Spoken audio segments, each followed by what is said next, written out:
Welcome to the Creative Play and Podcast Network. Join us as we share our favorite RPGs, one-shot games, tabletop games, reviews, and convention panels. Sit back and enjoy the show. Hi, this is Kelly, aka Trixie from Ragnarok and Roll, a Sign to Ragnarok story, and Tilda Wimblewick from D&D Journey of the 5th Edition.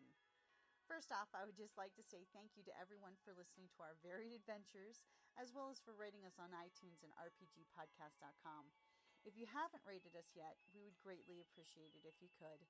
And if you're looking for more ways to support our efforts, we are now on Patreon, a great site where you can help us continue making more podcasts, as well as some special surprises for our patrons.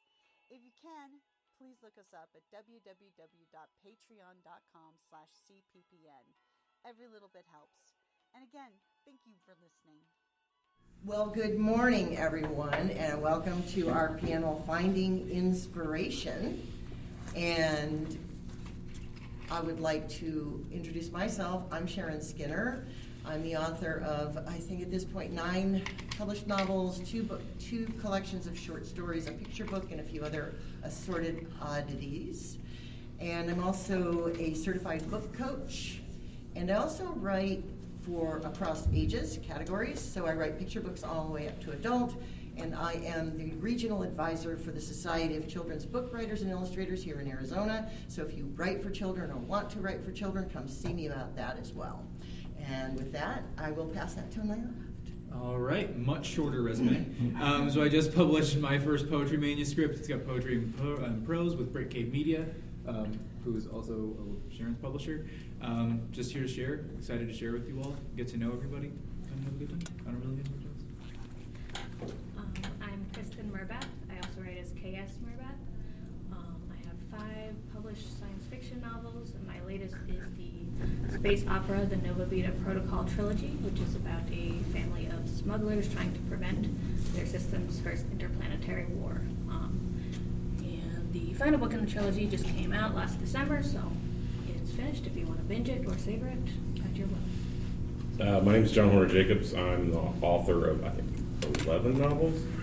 I always say like 12, 10, I never remember exactly, but I'm a screenwriter, and my fiction has appeared in magazines like Southwest Review, Playboy Magazine, and I'm just happy to be here. I write mostly horror and fantasy. Okay. Excellent panel. We're missing a couple of people, but hopefully they'll show up and be able to participate. But in the meantime, we're going to go ahead and get started in honor of your time. And we're going to be talking today about finding inspiration. Who would like to kick us off on our talk? Must be the moderator. First one who talks. That's what keeps happening to me. I've been moderating. That's why I'm, throwing the gauntlet over to my panelists Well, here. I'll start. I think this is an interesting, I think it's a kind of funny panel topic because it is like one step away from the dreaded where do you get your ideas. Which we hear especially when we go to school visits, right? Yeah, where do you get your ideas? Like, and that's what this is, where you find inspiration. It's the same thing, which is a really hard question because it's like an amalgam of your interest or whatever. I mean, I tend to find inspiration from reading nonfiction and history because that usually sparks some sort of like, what if, and it's a matter of saying, what if I took this thing and put it together? And usually that is where I find my inspiration. Well, and you keyed in on something really specific, though. What if? Yeah. I mean, what if starts so many great stories, right? Kristen? Yeah, I mean, I think mainly as a writer I get the most inspiration from reading or consuming stories in general. Could be video games, movies, whatever it is. And I try to be kind of an active reader, listener, and think about if this really resonates with me, like what is it about it? And often that kicks off the what if. It's like, okay, I love this, summer camp. So what if it was horror? What if it was a magic summer camp from the perspective of the counselors? Whatever it is, you can kind of take the things you really love about a story and kick off your own idea. Yeah, absolutely. I think kind of piggybacking off that kind of what if question, I think that what if, I'm a really critical person, not only self-critical, but critical of things that I read and watch, and I think that's part of being an active participant in art is kind of being critical of it. Doesn't mean that we need to be judgmental of it, but being critical of art as we process it is I think, part of being an active participant in the artistic process. But one of the things for me when I'm being critical is I often ask myself those what if questions as I'm going through art. So, I mean, two recent ones that have come up, I personally feel like zombie movies have gotten all zombies in the cold and wrong. Like whether they be supernatural, whether it be a virus, whether it be whatever version of the zombie, whenever it enters the cold, usually from there, I feel like everything, all the fiction for that just kind of falls apart. I think there's a lot of space to explore there and kind of have fun while I'm going to bed. So that's one what if, like what happens if we're, rather than being somewhere warm where we always seem to be, like LA, we're in like, I don't know, rural Wisconsin. Like, how does that change things? Where everyone's armed to the teeth and it's freezing. And winter is coming. And winter is coming. Like, what is a frozen lake? How does crossing a frozen lake change the situation? Like those kinds of what ifs that come from criticism. Another example would be I just watched Hellraiser for the first time with my. Well, I didn't see it for the first time. I showed it to her for the first time. But when I'm watching that movie, I'm always not only critical of the special effects and like, oh, this would be done slightly differently now. Sometimes I'm appreciating that fact that they went practical, and sometimes like with the weird scorpion face monster in the hallway, it's like I really wish they'd gone a different direction. But there's also those story edits. Like for Hellraiser, I really wish the entire story was told through the perspective of the daughter, as she's kind of uncovering her stepmother's cheating and finding evidence of the cheating, and then finding out that the cheating is murder, and then finding out that the murder is actually the Cenobites, and then I wish the story had progressed down that direction. So that spoiler alerts. Oh, sorry, it's been out for like 30 years at this point. But those what ifs can kind of encourage us to write our own stories. Okay, and I want to jump off of something you just said, because we've kind of moved along to the line of where I enter story, and I enter story through character. It's always the voices in my head. It's always these characters who get inside my head and get in my heart and bug me until I figure out what their stories are. I need to know the person I'm getting in the car with for this long road trip that I consider a book or a story, right? So it's all, for me, it starts with character. Plot is always harder for me. The whole what if, I get that and I do that, but that piece of it is usually secondary to me because I need to know who the characters are before I know what their journey is going to be and what the ultimate story journey is for those characters, and what kind of barriers I'm going to put up in front of them to make them work to become the people they need to be. So, and with that, I will also say that we all know the thing, write what you know. Right? Mm-hmm. And I had this conversation recently with someone I said, yes, but I like to say write what you feel, because we all know what we feel and we all access those emotions. So I may not know what it feels like to ride a dragon, but I think I know what it would feel like to ride a dragon, right? I may never have done it, but I know that I know what it would feel like for me. Right? It would be terrifying, it would be exciting, it would be all these things, but that's where I enter into it. And so I will say that a lot of my stories have contained a ton of autobiographical and personal information. And so my inspiration comes from a lot of that, a lot of characters, people I've known in my life, and the stupid things I've done. I think this panel is interesting because it has a presupposition baked in, which is, do you, as a writer, do you require to be inspired? I don't. Are you inspired to write, though? Are you inspired to write? Maybe not a specific thing. You're not looking for the muse, right? But you're a writer. Why are you a writer? Do you have your own why?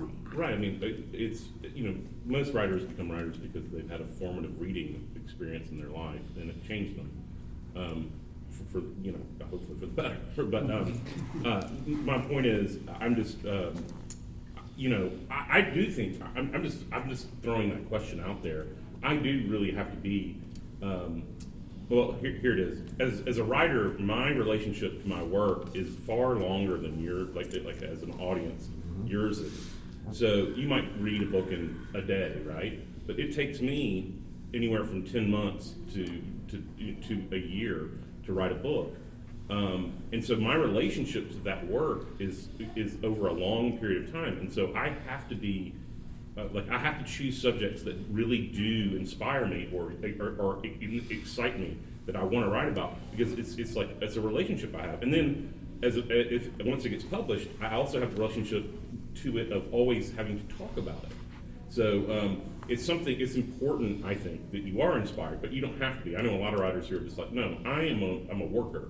Like, you can give me an assignment and I will write. I will bust it out. Like, I've written one synonymous book for hire that it was like about football, and I was not inspired to write it, but I did the job, and it was for like reluctant readers, for kids. And I just think it's an interesting question. It brings up thoughts about, like, do you have to be inspired? Well, and going back to that and what I asked you about why you write, I mean, there's a TED Talk about knowing your why, and I'm very, very involved in. It's Simon Sinek. It's Know Your Why, and it's all about knowing why you do things. And for me, the writing of why it goes back to something else you said, was when I was a kid, books were my only friends. I was awkward, surprise, as a child. And books were my only friends. The characters in the books were my only friends. That was my escape from the world, was books.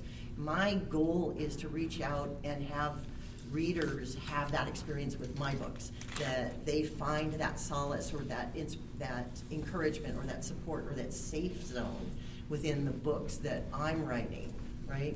Even if it's just for that moment of escape. And so I want to reconnect to that through the other side of it, from the writing side of it.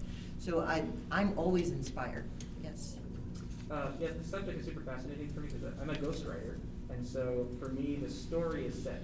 And so when I'm exploring that idea of inspiration, for me the interesting thing is figuring out is the writing style, how to tell that person's story in their voice.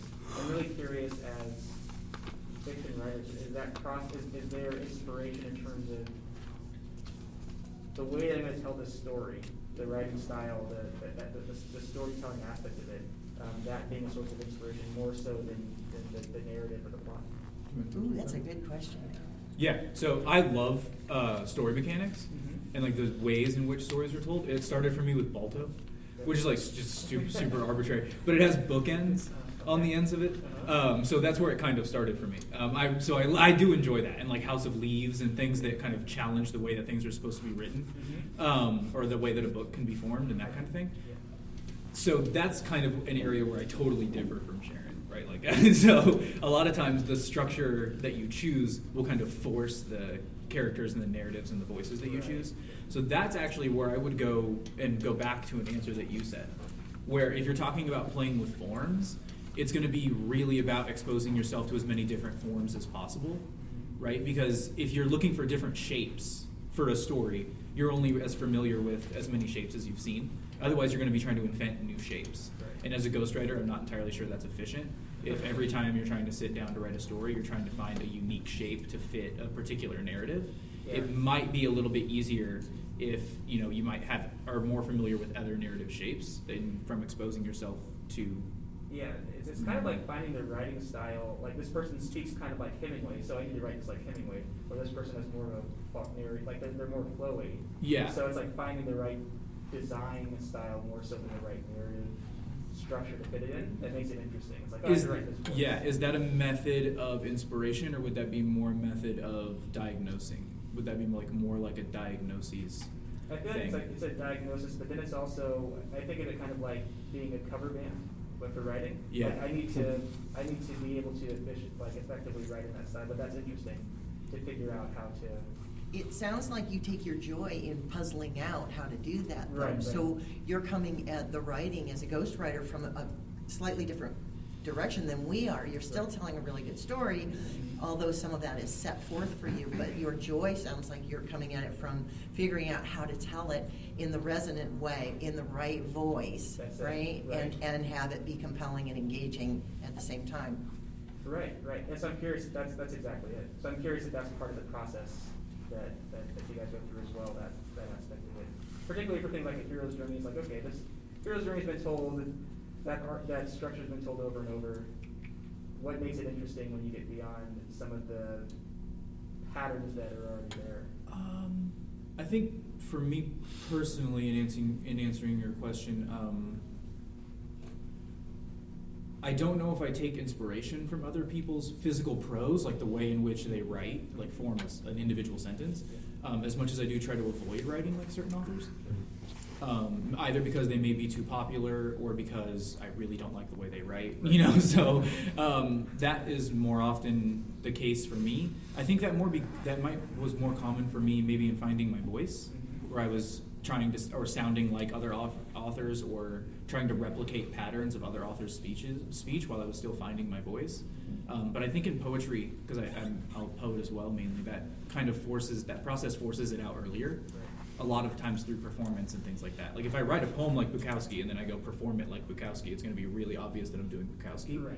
And it's going to be obvious earlier and I'm going to have to address it. So yeah, I guess that's how I deal with that, or that's how that kind of plays into my writing. Kristen? I would say, I haven't experienced ghostwriting, so I don't try to write like a particular author, but I do have something kind of similar where I have to kind of find the character's voice and how I want to tell the story from their perspective, which kind of goes back to what she said as well. She starts with character. I usually start with a world and like a plot bunny, but when I figure out the characters, when I feel like the story really starts to come together, like it's not just an idea, it's a story now, and I know how to tell it. Yeah, I'm all about voice. Voice is like the thing for me in a really good book. And my voice, though, we've always been taught, we hear that there's all these writer's rules, craft rules. And for me, one of the things I will say is process is personal. I should get a t-shirt made because I say it all the time to my writers, process is personal. But when it comes to voice, we were taught Hemingway has a voice, and so-and-so has a voice, and so is it. And we get it in our heads that our voice has to be a standout, significant, specific voice that's different than every other voice out there. And that's not how it works for me. Every single one of my books has its own voice, or series of books has its own voice. And I think, Kristen, you were alluding to that for your work as well. My characters drive the story, and that's whose voice I want the story to be in. And I will say that I think that for me, especially because I do write a lot of middle grade and YA, that is incredibly critical to being able to engage your readers and keep them engaged throughout the story. But I think that it's valid for adult readers as well. And that's where I aim for when I'm looking at how to approach the writing. It's still my writing, it's my sentence structure and all of that, but the voice of the story is what I want to come through. Yes? Do you mind if I ask a question about something I think Sean said? I'm sorry, it's really small font. Yeah, it's John. I'm doing my best. All right. So you said most writers want to write because they had a good experience with their formative years. And I think Sharon touched on with reading in their formative years. Sharon touched on her experience with reading in their formative years. Is that true of all of you? Is that a consistent statement on the panel? Yes. I can't speak for my other. Sorry, I think we paused because you asked one of us to speak for the other one, and neither of us wanted to do that. That was what the hesitation was. Expand more on that. Like, what was the experience in your formative years that made you want to be like a writer? For me, it was the versatility of the word. So I'm a poet first. I'm really into verse as well. So, the versatility of verse and prose. I realized that I loved engaging with art. The one commonality in every single piece of art that I engaged with was the fact that it was written. Like at some point, it had to be written down in order for it to be understood. So that was my introduction to writing. So it may not have been as literal as somebody else, where it was like this one book like really changed me. It was more so that just the sheer volume of writing, and then I always came back to the writing of things. Like if I'm watching a movie, I'm concerned with how it's written. If I'm listening to music, I'm most concerned with the lyrics. If I'm engaging with art, I'm really intrigued when words pop up, like with a Basquiat or something like that. So I'm always coming back to writing regardless of which medium I'm engaging in. So that was kind of me. So yes, there is that formative experience in writing, but it might not be as, magazine answery, or like, oh, I read The Hobbit in 6th grade and it changed my life. Riddles in the Dark is cool though. That had an effect. All right. Sorry. Yeah, I would say that's true of me as well. And as she kind of touched on, I was a very awkward kid. I think that's very common for writers. I was, really shy and socially anxious, and it started with books were kind of my escape. They were a way to kind of get away when the world was too much. And when I discovered writing, I found that was also a way to express myself that I often struggled with out loud. That's what really drew me to it. I'm from Little Rock, Arkansas, and I come from a culture that frowns upon boys reading. So I was very, you're supposed to be interested in hunting and fishing and playing sports and all these things that was expected of me. And I thank every day for my dad, because he was a different sort of man than all of his friends. And when I was a kid, he told me, we'd go driving, hunting and fishing, and then we'd be in the car, but he'd go, "Son, let me tell you the story of Homer Zillion." And he just sort of tell the story to me verbally as best he could, and I'd ask him questions or whatever. And then, that got me into storytelling, and it got me into the written word. He gave me the book. He gave me a kid's primer, a little, that had a bridge and a lot of pictures. And that's really what got me into reading. And, it's funny, I say this often, but it is a really defining thing for me is, when you're a kid and you're reading and you're, reading is a collaborative effort. You have to come to the table with something. You're interfacing with the words of someone else, but you have to provide a lot to that experience. And that's why it's a richer experience usually than being, in my book, than watching television or something like that, because that's just information in. You're not coming, there's no interaction with your mind other than, there is, but, reading is what someone puts that online, it is looking at a piece of wood and hallucinating, right? And it's right, you have to, your mind is doing something and it's active. So I had that, as a writer, you have this weird sort of thing where you have, you've had an experience that was transformative in a book. You couldn't put it down, right? You didn't want the story to end. And at some point, you want that experience. It's like an addiction. You want that experience again and again. You're always looking for that hit in the book. And when you get that author, you read everything, right? And at some point, for me, it was it's part audacity to think that I can add my voice to this chorus of authors that came before, and that my story is as good as theirs, or I should be able to share my story just like them.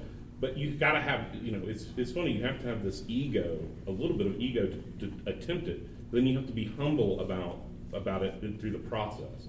It's a real, dislocated sort of, experience of being a writer.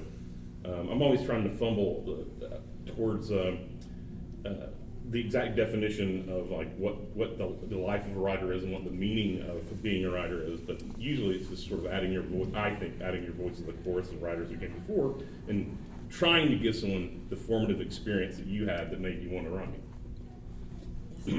I was going to say you mentioned Bukowski earlier, and the thing I really like about Bukowski is, a lot of poets, they talk about, the beauty of the daffodils and stuff like that. And he'll talk about the grittiness, like having sex with a cheap hooker who's missing her teeth and stuff like that in a crappy neighborhood, and I always just really enjoyed Bukowski, the grittiness of it, how he kind of he looks into the beauty of the dirty, Oh, that brings me to a question that we should probably offer up some information on. John, what's kind of the gist of the most of what you write? What genre, and is it gritty like Bukowski? Is it more uplifting? Is it what? That's interesting. Horror. I write a lot of horror, and there's a movement. I write fantasy that they tried to. My fantasy series that came out in the UK first. They tried to sort of pigeonhole me into the grimdark movement, which I'm against that. I mean, I don't want to do that. Like, I want at some point to offer hope, for my characters, for my readers. It's real easy to get dark and nihilistic in horror. It's like, and I try not to do that unless, I'm dealing with some sort of social issue that you really need to sort of slam something home. Victor Laval, who's a great horror writer, said once, I don't trust a book with no joy. And it's like anything that is unremittingly dark, I'm against. Like, I don't want that. Like, even if it's a moment of levity, a moment of laughter, a pratfall. I mean, something that lightens up the mood. You need that sort of. It's like texture in food, right? Like, you have something bland and all homogenous, and people want crunch. They want you need other experiences and everything for it to be more effective, in my opinion. I hope I answered that. Yeah, that's what I was trying to get at. Yeah, I think about my work very similarly, actually, even though I write science fiction rather than horror. But my work has been described as gritty, but I don't necessarily think of it that way. I think about it more like hopeful stories in dark worlds is what I aim for. Nice.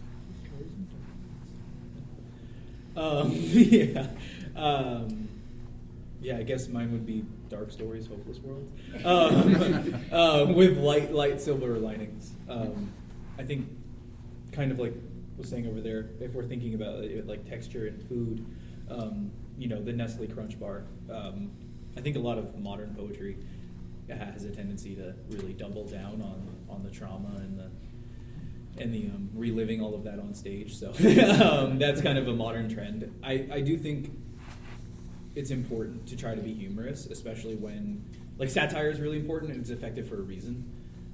It's a little bit easier to take in, and so I try to do that a little bit in my book as well, especially when I'm being critical of society. I try to be a little bit more humorous, and when I'm being critical of myself or something a bit more internal, then I tend to be a little bit darker. I just feel like I have a little bit more license to do that, and I don't need quite as much buy-in from the reader to be harsh internally as much as I do. I need a little bit more buy-in if I want to make a point and be harsh externally. And so the way that I do that is through satire and humor. So it's kind of a trick, but I'm not actually hopeful. It's just it's just the window dressing. And I write science fiction, fantasy, paranormal, and a little steampunk. And it's interesting because over the last few years, as I was writing my novels, particularly, I was writing a lot of middle grade and young adult stuff, and people started laughing when they were reading certain voice and certain things that I was writing, and I had never considered myself to be a comedic writer, and I still don't, but there is levity in a lot of my work. But my work is very layered, so you can read it as, there are books of mine, you can just read them as an adventure at high level, have a good escape, have a good time. You can get a little deeper and start to get into, there's a lot more going on, and then I've actually had readers come up to me and start talking about all the layers that are in the work, particularly in my trilogy, The Healer's Legacy. It has multiple layers to it, and some readers read very deeply, and I am a reader who reads very deeply and in layers, and I love good symbolism and metaphor and language and all of those things, and so of course that influences my work. But over the last 4 or 5 years, I've been writing these little snippets and little and bits of poetry and short story and flash fiction. And for some reason, all my shorts were coming out really dark, which is really interesting to me. And at first, I thought, well, maybe it's a palate cleanser, brain kind of palate cleanser. And then I realized, no, I'm just a multifaceted person, and this is an aspect of who I am and things I see in the world. I will say that there are a couple of stories in here that have some humorous twists. I have 2 demons in here. I have 2 demon stories, and it's a couple of demons living in hell, and they're much like The Odd Couple, but demons in hell. And they're very entertaining, and I want to write more about them because I enjoyed them so much. And then I have a fairy tale that I think shows its true colors in here that's got a bit of a twist that I think people will appreciate, especially people who are unicorn story fans. So, but yeah, I would say some of this gets a little gritty, but I'm not graphic horror. I'm not graphic anything on the page that gets like that. But I like to write deep, if that makes sense. Yes. A couple of you mentioned like comedy and some food as well. I'm really curious, how do different art forms inform your writing or your writing process, like improv or music, or do those kind of play into, or even poetry? How does that play into what you bring into fiction? Well, I have a poetic background too, so that's where I started, was in poetry, and then I worked my way into short stories, and then when I got the 8 weeks in which I wrote my very first very bad novel was so exciting to me. I mean, there were moments when I was writing scenes where I got up and I paced the room and I got up and I ran around the room. Oh my gosh, this is so exciting, right? And I thought, oh God, this is what I want to do for the rest of my life. I just need to do this. I need the bigger stage. I need to be able to do more description. I need to get into my characters. And so I've been doing that since 1995. I use other writers as mentor texts. I read, much like my co-panelists have mentioned, I read other writers to see how to maybe do things, but how not to do things, not because I want to copy their sentence structure at that level. It's not a micro level, it's more at a macro level. It's how are they panning the camera in and out to get a certain effect. It's how are they dropping in backstory that's so deftly that you don't realize you're in it till you're in it. It's the pieces of craft that I think are important, but I also study and read to see how not to do things. So as you mentioned, if you see a book and you're reading it and you don't like it, then for me that's a red flag. Don't write that. Don't write like that. Don't do whatever they did that threw me out of the story. Anybody? I forgot what we were talking about. Yeah, I'll take one. I'm so interested. Yeah, I think a lot of, as a poet, the poetry affects the fiction in a lot of ways. It makes me a little bit more granular about like each individual word and each individual line. I think I get hung up quite a bit more. That's why it's taking me so long to do any fiction. That's why the short stories take so long. I get really hung up, probably in places that I shouldn't be hung up. It's kind of a waste of time. So sometimes other forms can negatively inform what you're writing as well. But I find that a lot more informs my poetry personally than other art forms inform my fiction. What informs my fiction a lot are people that I meet, situations that I'm put in. Nonfiction, I think, was mentioned earlier. Nonfiction informs my fiction more than anything else. Because I can't reference like a car or a shape. Like I think I was mentioning shapes earlier. You can't reference those things if you don't know those things. So guidebooks, nonfiction, they can expose historical trends, reactions to different things that nation states tend to have as opposed to people. But my poetry is a lot more informed by, I guess, other art forms outside of writing. So one example I think that would be good. You know Frank Ocean's Solo? Have you ever thought of the whistle in Solo? You know how there's a whistle in Solo? Did you notice that it's the second half of, the common cat call? The whistle in Solo is just the first whistle.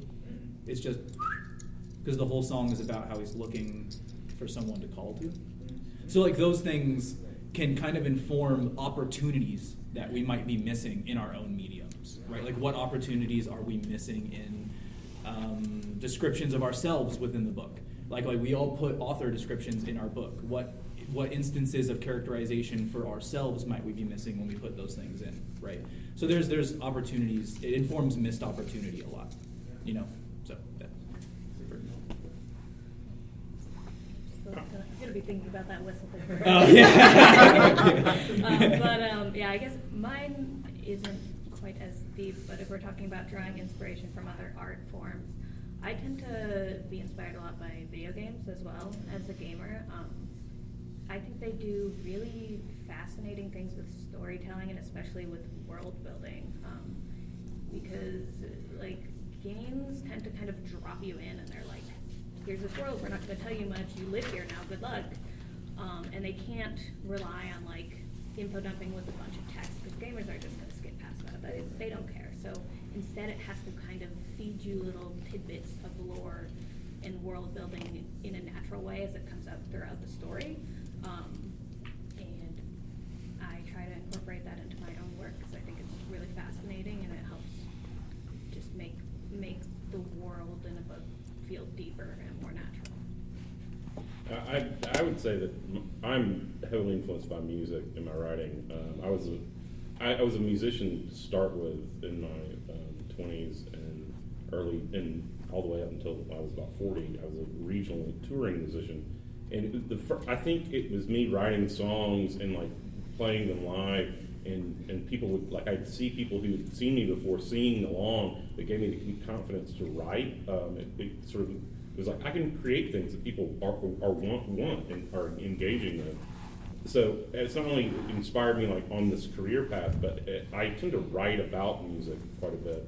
In Lush and Seething Hell, the second short novel in it is called My Heart Struck Sorrow. It's about a ethnomusicologist in the 30s who's looking for all the versions of this song. It's a very famous song, a real song called Stagger Lee. And this particular ethnomusicologist is looking for the lost sort of infernal verses where after Stagger Lee has been put to death for killing a man, he goes to hell and he kills the devil and takes the devil's place. And like there's sort of like there's no recording of it, but there is it's been talked about. And that's what the book's about. And I've been very lucky. It seemed like it's been an option for television. It's like people like music is important in people's lives. Unlike all art is important, but music tends to be a great liberator of people, like across all. I mean, it's so immediate, right? So people tend to resonate with my writing about music, and I can do it a little bit because I come from a history of doing it professionally, so I can write about it in a way that's believable, at least. So it's heavily influenced me. And I will say that I've used music, but I use it intentionally. So I have a paranormal ghost story in which there was one particular song that's referenced, and when I was writing the scenes for the ghost, because that's who the song was connected to, I would put that on a loop and play it over and over to set mood for that scene. But overall, I read very voraciously and very eclectically and very across things. I don't watch as much video as I used to, although there's storytelling is storytelling, right? But I'm heavily influenced by what I call filling the hopper. So it includes nonfiction, fiction, memoir, all of the things. I'm always trying to fill the hopper so that when I sit down to write a story, as much as possible, the story will come out very organically. I will say that with this book was heavily influenced by reading a lot of retellings of stories and fairy tales and classics. And so this is actually a mashup of Peter Pan, Oliver Twist, and steampunk. And I had a ton of fun writing it. It was just a blast to do. Yes? If I can change the subject a little bit and pivot on this idea of inspiration, not so much as how you get into the writing as craft. What do you do with the muddled middle? You started off great, you know where you're going. What inspires you to keep moving through the story in that middle section where you have to tell Money. Okay. Well, that's going to come down to motivation and our whys, right? So, sure, go ahead now. Oh, or is that your? I was being glib. Yeah. That's a good answer. You got to finish it. You're on deadline. Yeah. Sometimes you're under contract and you're like, well, I got to figure this shit out. Yeah. I've done everything sort of try to learn the ways to plot a novel, right? I've got cards like Fabula Deck. I've written screenplays, so you have to do the 3-act structure. I've outlined, I've done everything. I've pantsed it. I've heavily synopsized. I've tried everything, and every project is different, right? But in the end, I always go back to just what are those scenes in my brain? What are those scenes in my mind that sort of got me to write this? When you sort of close your eyes and just think about it, think about the story that you're trying to tell, and like the sort of the ideation of it. I go back to those scenes that keep sort of popping up, and I make sure I'm always sort of coming back to those, and like how I can sort of play on a motif, like when it comes to an image, so I can vary it. I can repeat the same image but in a different way in the book or something. But that's the hard part. Like you said, the process is personal. That's everyone the funniest thing about being a writer is you finish your first novel and you write it and you're like, I know how to write a novel, until you write the next one, and then you have to figure out how to write that one all over again, right? It is your process is what you're always struggling to figure out, and it's always changing. But that's sort of the real the real artist's journey. It's always a discussion and a relationship to your work. Your relationships will come and go unless you're very lucky, but your relationship to your work is the one constant in your life for your whole of your life, which is important. So you have to sort of always be evaluating it. At least I feel that way. But yeah, that's the hard part, getting through the middle. Yeah, before we do any new questions, can I piggyback on that? Sure. If that's okay with you. Yeah. I think there was a screenwriting term I read once. I don't know what screenwriting 101 class I heard it in, like Lord knows. But it was that the middle is supposed to be the promise of your premise. And I think sometimes we think about that when we're drafting or we're plotting, but we don't think about what that means as writers, right? So for some reason, Lost Boys comes to mind. I don't know, ADHD, but the whole center of the Lost Boys, they're just having fun, right? The whole middle of the movie is where you meet Edgar. It's where you meet the Frog Brothers, rather. It's where they start hunting. Nothing truly significant happens in the middle of that film, but it's when the most fun of that film is. It's when You got the saxophone guy though. That's big. Yeah, the saxophone guy is huge. Although maybe best part of the whole movie, maybe right if there. we plotted it, he might end up closer towards the beginning, but he does get greasier as the film goes on. So there is that. But the middle of the book is, I think, where we as creators have, and this is not even the book. When you're in the middle, that's when you have the least responsibility to the audience, because they're now there for you. You've either successfully done the introduction and you've pulled them into the work, and in the conclusion you need to be able to successfully lead them out of what you've created. So at the tail ends of the work, you have a responsibility to the audience to do your job correctly. In the middle is where we get to play. It's where you get to go to a market for a chapter. Yeah. It's where you get to go to a sci-fi fantasy concert. It's where you get to, maybe make a poor screenwriting decision and go to a casino where there's some kind of weird zebra in a den, and the little kid looks up in the stars and he's like, I'm a Jedi, but I'm not a Jedi. So the middle of the movie is really where you get to do what you want to do as a filmmaker or a writer or a musician. I feel like, especially in a streaming era, in the beginning, you have a real responsibility to get people's attention. By the middle, you've already got it, so now you get to play. They're obviously interested in what you're doing if they're still there, and then by the end, you have a responsibility to lead them out correctly or to lead them into a sequel if you want to make money. And I'm going to jump off on that a little bit too, because as a book coach, Please beat me up. Yeah, Beat me up, book know coach. me. You know beat me up. Yes, you get to play, but play with a purpose. Everything in that middle still has to have a reason to be there. Because if you just start going off on tangents or just throwing weird animals into the middle of your story, there are people who will throw that book at the wall. Trust me, I know at least one of them. So you still have to keep your reader engaged, and you still have to give them a reason to want to be there. And if you're having just fun, is it translating into fun for the reader?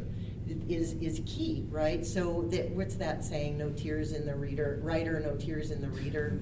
I think if you're joyfully pursuing it, yes, to a point, but it still has to carry its weight. It's still got to carry water. Every scene in your book's got to carry some kind of water, whether it's to reveal additional character through conflict, or whether it's to just drop a seed that you're going to then harvest later in the end. I think that middle is critically important for making sure a lot of things are at least layered in, so that you do deliver on the premise of the premise, as you say. Yeah, I stole that, by the way, that's not mine. I mean, it's also like the point, the complication. It's the middle is where you make, you have consequences for things. I think that's important in a lot of fiction that people don't remember, is that, characters act, and if they don't have consequences to their actions, it's kind of like a story on rails, right? So, and it reveals more about the character when they have something go wrong. So usually the second act, like if you're, I fight against the 3-act structure, but it's just so much easier to talk about with it. But if in the second act, if you're not, having complications, the payoff is less at the end. And I think that, I do think the 3-act structure, because it is the lingua franca of like writing now, and especially screenplay, you gotta sort of know the beats of the 3-act structure to talk about it, even to reject it. But Or to play with it, yeah. Well, and to what you were saying about the complications and the consequences, that's absolutely key to me for the way that I tell story, and I think for the stories I like to read.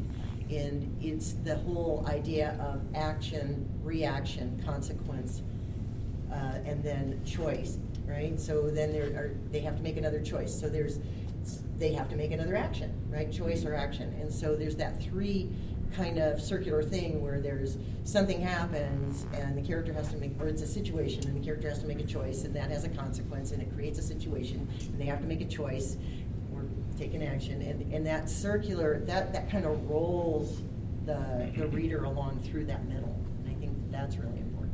I think we had, We have questions? do we have like 3? I think we had 3 questions. I just wanted to comment really quickly.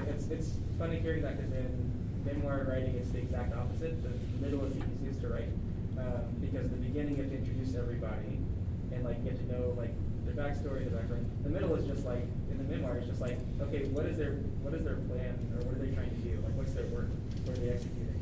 And so anyway, I just thought it was kind of an interesting thing, but I'm kind of still new to fiction writing, but in fiction writing. Yeah, memoir is a completely different animal in Yes. many ways, Yeah. really, yeah. Yes. So I keep thinking back on this meta criticism that John made at the beginning, inspiration is sufficient but not necessary for writing.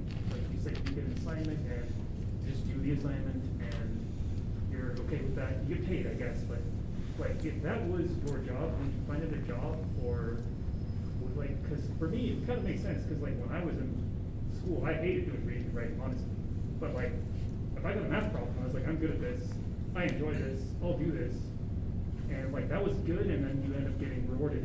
In that point, it was for points or whatever, right? But for you, is it rewarding to just do the assignment? Would that be sufficient for you as a career? Yeah. Well, I mean, it just depends on the money. You know what I'm saying? That's the hard necessities of life. Is you still got to earn, and I'd rather be earning by someone saying we want you to write. For example, if an IP, a large IP said we want you to write, an alien novel or a Star Wars, I would prefer Star Wars, right? To write in that sandbox. It would still be hard, and I wouldn't enjoy it as much as this, because I don't own that. I'm a hired gun, and they have tight deadlines, and it's really a craftsman job. You have to learn everything you need to know about writing in that world, and then you have to sort of bust it out, and they want you to do it in 3 months, right? That's the turntable of turnaround. Anyway, so would I want to do that? Yes, I want to play in Star Wars, right? But would I get as much value from it personally, artistically, as writing my own books? Probably not. But I would love that opportunity, I'm not that guy. I write for the joy of it, and I'm not making as much money, I'm sure, as you are off my writing, but I don't want it to become painful. Yeah. I don't want it to become a thing that I do because I have to do it because of a paycheck. There's a kidlit writer who was asked that question, how do you write so many books? And she says, I just look at the refrigerator where I hang all my bills. Right? Inspiration. And she's inspired, yeah. And that's great if you're a person who takes joy in that or can do that without being crushed. I have a feeling that I might be a little bit crushed by that. Well, I have a day job. Sharon, how do you approach writing Like- grant proposals? I get crushed, yeah. And it's your job. It's my job to write grant proposals. That's why I don't do it on the side as a consultant. That's why I'm a book coach instead. Because the joy that I get from coaching other writers to create these amazing stories and get them in the world is much more joyful. I could make a lot more money as a grants consultant on the side, but I would be crushed. I don't want to do that. So, yeah. I always tell authors, I'm sorry, go ahead. No, go ahead. I always tell authors, look, there's a great freedom to having a day job. It allows you to write exactly what you want to write, right? And if you're starting out, people say disparagingly, keep your day job, kid. But honestly, the day job allows you to write how you want, what you want, without the pressures of it takes away a lot of the pressures of I gotta have a book out every year, or 2 books, or all these things. Like having a day job takes all that pressure away from you. I mean, granted, I would love more time to write away from doing work. And it looks like in the future I might be able to, right? But, I love the fact that I have a job that I like to do, I get to be creative in the job, and it also allows me to write whatever the hell I want, right? And that's a bonus. Also, one other thing I'll always dovetail on that is your first novel that you write is the one that is really your debut novel tends to be the one that makes your name, right? You get more attention. You get more attention for every debut author gets far more attention than anyone else. They take up all oxygen in the room, and it's the one book you can work on as long as you want and get it just absolutely as perfect as possible. And so while you're working on your first book, do that. Make it the book you want it to be, because that's the one that's going to get the most attention for you. I can barely read my first book because it's very pulpy. And I was learning how to write a book. I wrote my first novel and it got published, and my learning curve is just all out there for the world to see, right? And I wish I had taken more time with it now. I wish it's done a lot for me, but I wish it was a better book. I mean, it was nominated for awards and all that stuff, but for me, I still wish it was a better book. We only have 4 more minutes. Kristen, did you want to weigh in? Marcus, did you want to weigh in on that before we take the last question? Yeah, I mean, I think I would say I'm somewhere in between you two, where I view writing like it is a job, but I also love it. Like it's the best job I've ever had, but also no matter how inspired I am, no matter how much I love the idea, at some point it's gonna feel like work to get it done, especially if you're on a deadline. So I think it's about finding that balance between the joy and being able to produce stuff and make some money off of it. I think I'm a little bit more like I think it's interesting we have 4 people, 4 slightly different perspectives on your question. I'm a little bit more like a stand-up comic. I also have a day job. It is really heavily creative. I write pretty much all day. I do social media, podcast editing, video editing, that kind of thing. So I get to be largely creative. I work within a lot of the same confines that like a ghostwriter would or a copywriter would or anything like that. But I'm much like a stand-up comic in that I don't think I could very effectively do anything else. Like if I had to sit down for 8 hours and do anything else, I'd be kind of screwed. So I kind of was able to find a corner where I'm able to operate efficiently. Before I was in the field that I'm in now, I was a journalist for a little while. So I've kind of angled myself towards this career path of, being a writer, generic writer for anything. But also I couldn't write poetry if I didn't have a day job. Poetry will not pay, it won't pay the bills. It will never pay the bills. Well, you know what I mean? You can't bet on being Walt Whitman. You know what I mean? I don't can't think it pay paid his bills very well either. I don't think it did, yeah, so that's And not. to jump off of what Bruce said, I do have a day job. I'm a grants professional. I write grants during the day and support other people and teach them in writing grants. I'm in a great position because I'm not constantly having to be the guy writing all of the material and pulling the trigger on that. I'm a supportive I play a supportive role for a large city, but I don't, and I'm good at it, and I don't hate my job. I just don't want to do it forever. I don't want to do that all the time. And I woke up one day and I said, oh, all my life since I was a kid, I said I wanted to be a writer, and here I am. I'm a technical writer. That's not what I meant. And so that's when I started writing the novels. I think we have time for maybe one last question. Mine was just quick. I was just going to ask John what his day job is. I'm a partner at an ad agency, so I'm a senior. I do art. I do animations, logos, design, everything. But I'm in the process of selling my share in the company and sort of segueing out, because I've got some more opportunities that like being in TV writers' rooms and things like that I need to not be always on call. So I'm moving to part-time. And my mom died, and she left me a little bit of money, so I've got a little cushion to like really focus on like generating more content.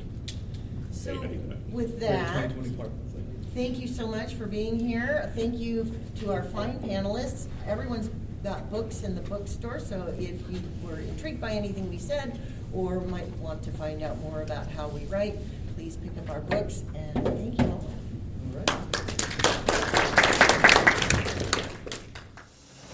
Thank you for listening to the Creative Play-In Podcast Network. If you enjoyed our show, please check out D&D Journey of the 5th Edition and Ragnarok Enroll a Scion Hero to Ragnarok Story. Also, check out our Patreon page for more content and behind-the-scenes things, as well as joining us for a one-shot game or two.